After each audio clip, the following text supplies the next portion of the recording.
Assalamualaikum warahmatullahi wabarakatuh. Perkenalkan, nama saya Septiana Sinta Dewi dengan NIM 1262042022130. Di sini saya akan mempresentasikan sedikit tentang kalkulus dan kombinatorika.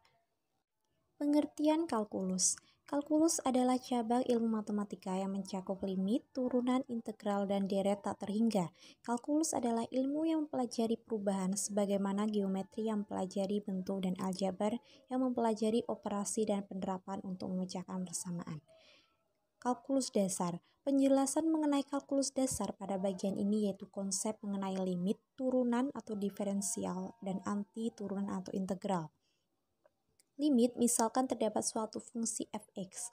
Limit dapat didefinisikan sebagai suatu nilai fungsi untuk nilai x mendekati suatu bilangan tertentu. Turunan atau diferensial. Turunan merupakan lanjutan dari konsep limit, misalkan terdapat suatu fungsi f(x). Turunan dapat didefinisikan sebagai suatu perhitungan terhadap perubahan nilai f(x) seiring dengan perubahan dari nilai x. Anti turunan atau integral. Integral merupakan kebalikan dari turunan. Misalkan terdapat suatu fungsi f(x), integral dari fungsi f(x) disimbolkan dengan f(x). Pengertian kombinatorika. Kombinatorika adalah cabang matematika mengenai objek khusus. Aspek-aspek kombinatorika meliputi menghitung objek yang memenuhi kriteria tertentu, menentukan apakah kriteria dipenuhi, menganalisis atau mencari objek yang memenuhi kriteria, menentukan objek terbesar, terkecil, atau yang optimal, dan menentukan struktur suatu objek.